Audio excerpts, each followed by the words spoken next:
கோலி talk Kollywood news. இரண்டாம் உலகம் மாதிரி படங்களை எடுத்து சினிமாவை சீரழிக்க வேணாம். கேஆரோட அதிரடி பேச்சு.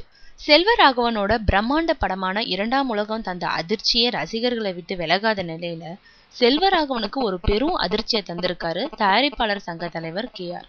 சினிமா நிகழ்ச்சி மேடையில பரபரப்பாகவும் ஆனா மனசுல படும் கருத்துக்களை பேசி வரும் அவர் சமீபத்திய நிகழ்ச்சி ஒண்ணுல இனி இரண்டாம் உலகம் மாதிரி படங்களை எடுக்க தயாரிப்பாளர்கள் முன்வரவே கூடாதுன்னு அதிரடியா பேசியிருக்காரு. ஜி.வி. பிரகாஷ்குமார் தயாரிக்கும் மதயானை கூட்டம் என்ற படத்தோட இசை வெளியீட்டு விழாவை சென்னையில நடந்தது. இந்த நிகழ்ச்சியில சிறப்பு விருந்தினரா பங்கேற்ற கேஆர் சொல்லும் பொழுது, சமீபத்துல பல நல்ல படங்கள் வெளிவந்திருக்கு, சந்தோஷமா இருக்கு. ஆனா அப்பப்போ வேதனை தரக்கூடிய படங்களும் வெளிவந்துட்டு தான் இருக்கு. சமீபத்துல வெளிவந்த ஒரு படத்தை கிட்டத்தட்ட 66 கோடி போட்டு கார்ப்பரேட் நிறுவனம் ஒண்ணு எடுத்திருக்கு. பிரம்மாண்டோன்ற பெயர்ல இந்த மாதிரி படங்களை எடுக்க கார்ப்பரேட்டுக்கு முன் வரக்கூடாது. இப்படி படம் எடுத்து சினிமாவை சீரழிக்க கூடாது. தொடர்ந்து கார்ப்பரேட் கம்பெனிகள் இதற்கு முக்கியத்துவம் கொடுத்தா சங்கங்களை ஆலோசிச்சு நடவடிக்கை எடுக்க நேரிடும்னு சொல்லியிருக்காரு. வெளியே திறமையோட பல உதவி இயக்குநர்கள் இருக்காங்க.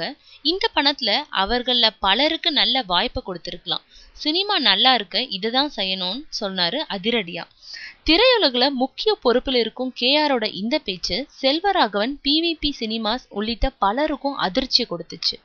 ஒரு படத்துக்கு எதிராக தயாரிப்பாளர் சங்க தலைவர் பகிரங்கமா குற்றம் சாட்டி பேசியிருப்பது இதான் முதல் முறை.